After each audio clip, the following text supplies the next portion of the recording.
రాజీవ్ యువ వికాసం స్కీమ్పై తెలంగాణ సర్కార్ కసరత్తు కొనసాగుతోంది. ఇప్పటికే దరఖాస్తుల ప్రక్రియ పూర్తి కాగా అర్హులను గుర్తించేందుకు అన్ని కోణాల్లో దరఖాస్తులను పరిశీలిస్తోంది.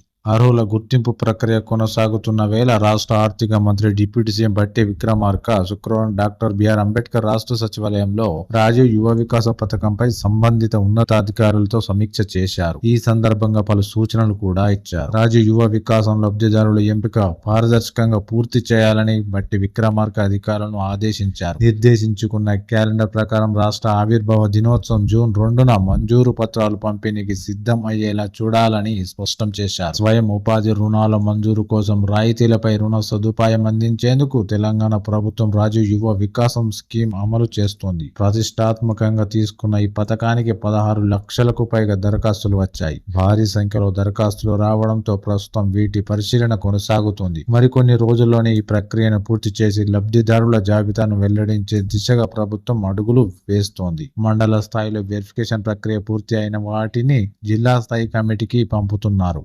ఇదంతా కూడా మే 20 లోపు పూర్తి చేయాలని సర్కార్ నిర్ణయించింది. ఆ తర్వాత అర్హులను గుర్తిస్తారు. మండలాల వారీగా పేర్లను వెల్లడిస్తారు. ఈ స్కీమ్ కింద అర్హత సాధించిన వారికి జూన్ 2న తేదీన మంజూరు పత్రాలను జారీ చేస్తారు. ఈ కార్యక్రమానికి సంబంధించిన వివరాలను ప్రభుత్వం త్వరలోనే వెల్లడించనుంది.